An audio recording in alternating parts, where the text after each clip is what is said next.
Hi, everybody. This is Silvio Canto in Dallas, Texas on Thursday, December the 11th.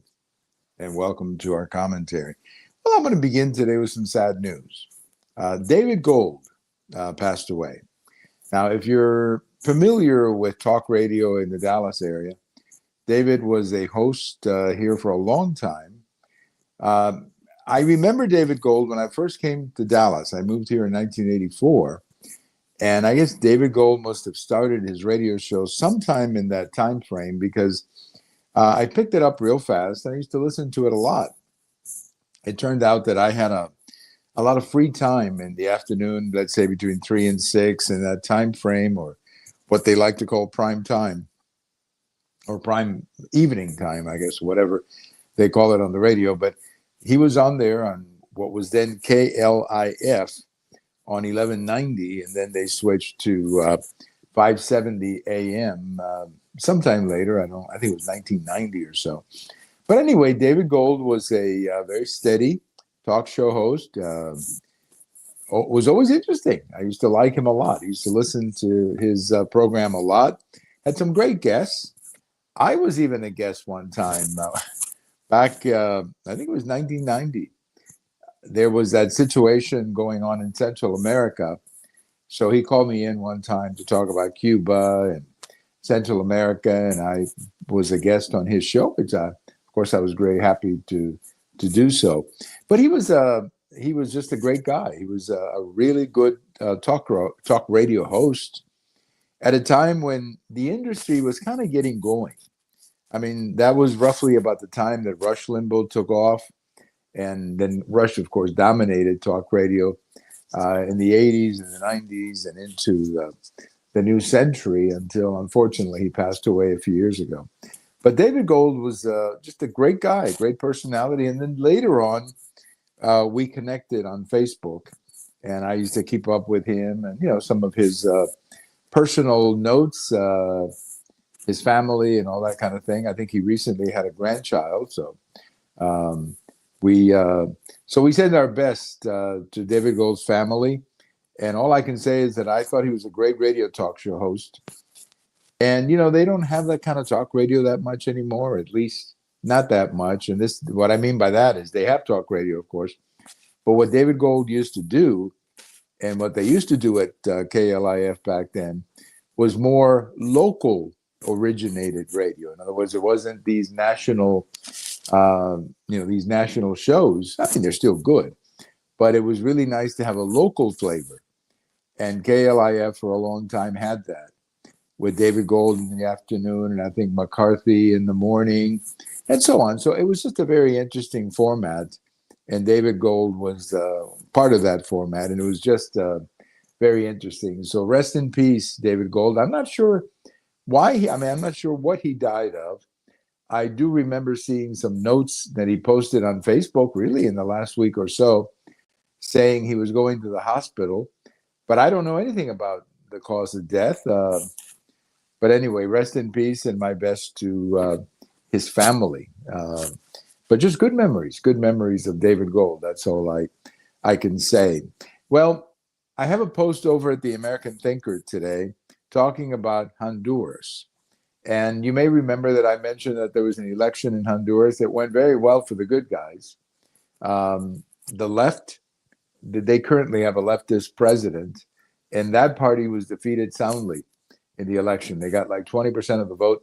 The other 80% was divided between two more centrist leaders, one that President Trump supported. I think he's the one who eventually will win the election, but it's very close between the two centrists. And the left, in good fashion, has decided that the election was stolen, that somehow President Trump intervened in the election, which he did, but not in the way that they're saying. I mean, President Trump simply said, I would like this guy to win. Well, we do that all the time. Believe me, we do. But I think President Trump was also concerned about what's happening with countries like Venezuela and some of these other countries, Colombia, with respect to the narcos, and he was concerned about, Honduras becoming another Venezuela or another Colombia. So that's why he supported the one guy who I think will eventually win. But the left is challenging the election, saying that there's unfair and whatever. I don't think they're going to get away with it because I don't believe the people in Honduras are going to tolerate this. But again, this is what these people do. They did it in Venezuela. They stole the election in Venezuela, and look where we are now. Hopefully, Maduro comes down sometime soon. But this is what they do. They cannot win elections, but they can steal them. And as I mentioned in a recent video or post, the left, they can never win elections when we know who they are. So they always have to pretend to be somebody else. They always have to pretend to be moderates or centrist or nationalists, that kind of thing. But once they win, of course, and we get to see who they are, they usually don't stay. And the only countries where, you currently have those kinds of governments, Cuba, of course, they don't have elections. In Venezuela, they stole the election. Well, Colombia is a different case. Colombia, they actually did have an election, and this guy won incredibly. I don't know how. Petro, that's his name, and how he won is beyond me. But he did win a very close election. Now, some people say it was because of COVID and some dissatisfaction with the government back then as to how they handled COVID. I don't know exactly, but that country of Colombia should have a change next year. They're expecting a new president next year, new elections that will bring a much better choice for the people of Colombia. And of course, in Chile, down the road from Colombia, they will have elections in a couple of weeks, and all indications are that a fellow by the name of Hast, who is from the right, is going to be winning that election. So the trend in Latin America is really good these days. And Honduras was part of that trend, and I still think they'll get there. But the left has decided that they want to challenge the elections, and it's going to get exciting. Let's just put it that way. It's going to get exciting. But I don't think they're going to succeed, because I don't think the public in Honduras is going to put up with that. Well, as you probably know by now, Jasmine Crockett, Congresswoman Jasmine Crockett, is running for the Senate in Texas. She's running in the Democrat primary, hoping to become the nominee. She's running against James Tallarico, who's a state rep from Central Texas. I don't know who's going to win that primary. My gut feeling tells me it's going to be Jasmine Crockett, because she is where the party is. The activists of the party, I think, are more likely to get behind Jasmine Crockett than somebody like James Tallarico. Now, don't misunderstand. Tallarico is not a centrist or anything like that. He's from the left, clearly from the left. He's sort of like Bernie Sanders, but he's not running around talking like Bernie Sanders. He also talks a lot about the Bible and justifies a lot of government policies based on the Bible. I think he's a little confused on that, but that's for the Democrats to figure out.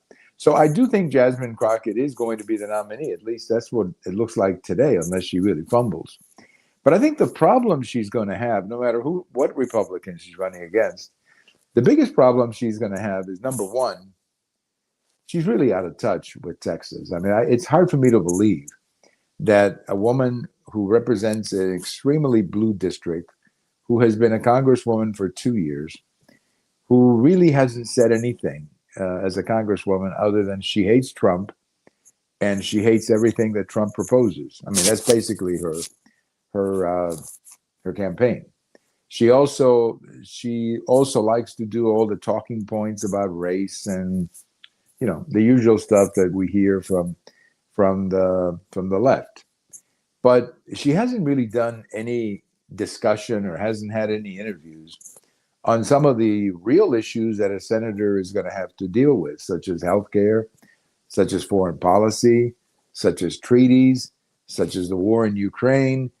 I mean, she really hasn't had any exposure to any of those issues, because the only thing she's done, frankly, in the Congress is to go on MSNBC and bash Trump. I mean, that's it.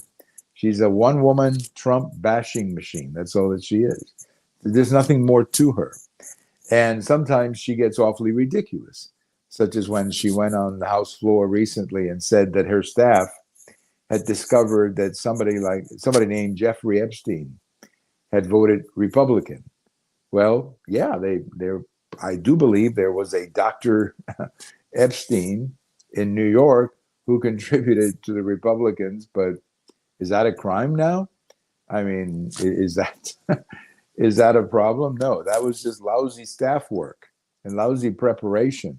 And I think that's one of the challenges that she's going to face, particularly if she runs against incumbent Senator Cornyn, who is a very sharp man.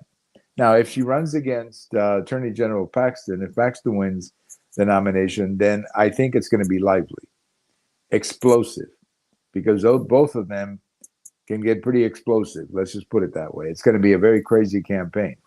But if she runs against John Cornyn, well, Cornyn is kind of cool, calm, collected, very low key, almost like a grandfather type figure. And I don't think that she's going to be able to defeat him or Paxton, really. I just don't. I don't think that's going to happen. Now, there is a third candidate in the Republican side, and that's Congressman Wes Hunt, who I really like. And, you know, it would really be interesting if you had a Senate campaign in 2026 between Jasmine Crockett and Wes Hunt. Now, why is that? Well, one's a conservative, the other one's a liberal. That's a good place to start. But they're both African Americans. And I think Wes Hunt understands the real problems of African Americans face, the real problems that they face in their communities a lot better than Jasmine Crockett. I think that would be a very interesting race if you could have Jasmine Crockett and Wes Hunt actually running against each other in a campaign. I don't think that's going to happen, but you never know. You never know. That would be a very interesting campaign. I think it would have national appeal to see two African Americans, one coming from the left and one coming from the right, center right, debating the issues facing the country, because I think they differ a great deal on how to go forward.